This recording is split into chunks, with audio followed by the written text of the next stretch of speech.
In this video, we are doing the transmission fluid flush or transmission fluid change on this rear wheel drive 2007 Lexus IS350. And so I'm gonna show you what tools you need first. First, obviously, you need jack stands or a way to get the car off the ground. And then you'll need a drain pan, of course, or something to catch the old fluid.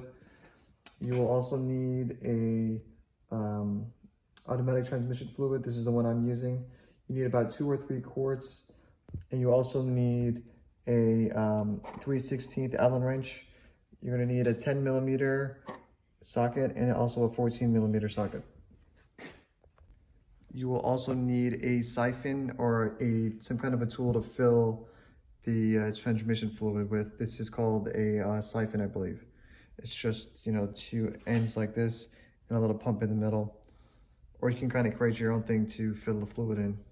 24mm socket to unscrew the fill plug. All right, so just to kind of give you an idea of where I'm at right now, that's the driver's side tire. So if you just come over here, this is the catalytic converter. This is the transmission pan. This is the drain plug right here. It's a 14mm. This is the little Allen wrench to top off the fluid, or actually drain the fluid. We'll do that at the end. I'll show you what to do. And then, so this is where the fill plug is. You're gonna have to take off these 2 bolts right here, with a 10mm socket. And then the fill plug will be behind this plastic cover. All right, so I took out the screws that were here and here. You just used the ratchet that I showed you before, which was this right here. Unscrew this and that one. Now we're gonna take off this plastic cover, just like this. Take it off. And I believe this one is your fill plug right there.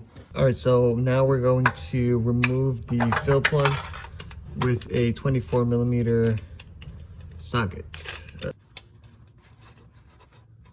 Again, just make sure you have the drain pan underneath. It looks like nothing's coming out, but this is the fill plug. Now we're gonna take our 14mm and unscrew the drain plug right here. Make sure you have something underneath. Make sure you have the drain pan underneath to catch the fluid, and move it like that really quickly. Again, it is a good idea to drive the car around before you do this so that the liquid comes out easier.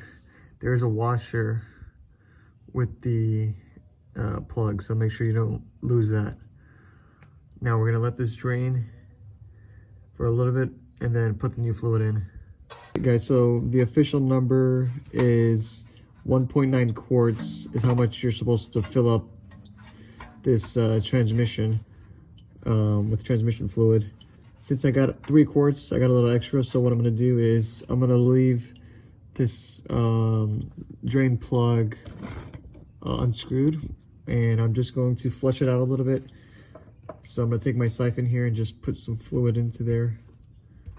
And by the way, these siphons, they're one way. There's an arrow on the little pump, and it'll tell you which direction it goes.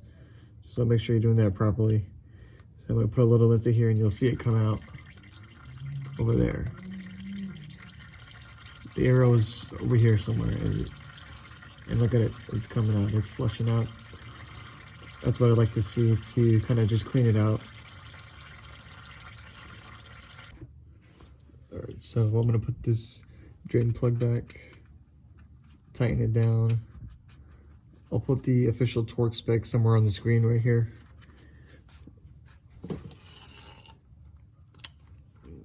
It down. I'm just gonna guess though. I'm just gonna kind of hand tighten it.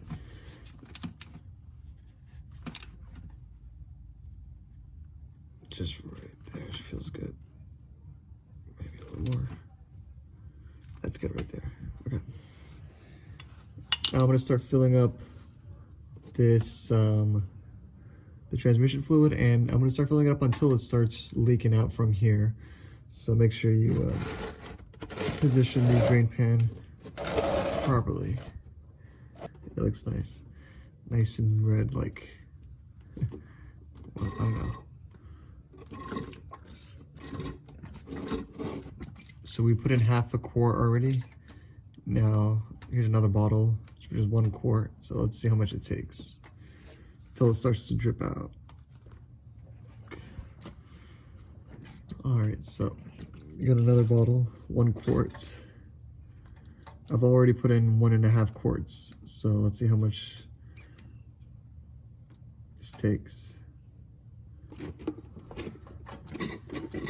Alright, so it took about 3 quarts. So I'm gonna hurry up and get the fill plug and put that back on real quick, wherever that would be. Put this back in there.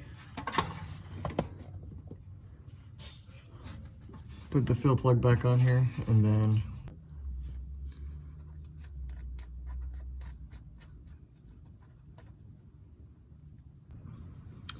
and again, just make sure you put the cover back and make sure you screw it back down. Alright guys, so I let the car run for a little bit, and now we're going to take out this bolt right here and see what comes out, if anything. Alright, we're going to loosen this up and see if any fluid comes out. Oh, yep, definitely have some fluid coming out. That's the overfill. So once you run the car for a little bit, the car will just know how much, basically once you take out this bolt, if it has too much fluid, it'll just come out from here. And then whenever this stops, it'll stop on its own. All the fluid won't leak out. So you should be fine just letting this drain for as long as it wants to. And it'll stop when it needs to. And then all you're gonna have to do is replace this bolt and you should be good. So it looks like it's slowing down now. So once it's done, we're gonna put this back and that will complete the transmission fluid exchange.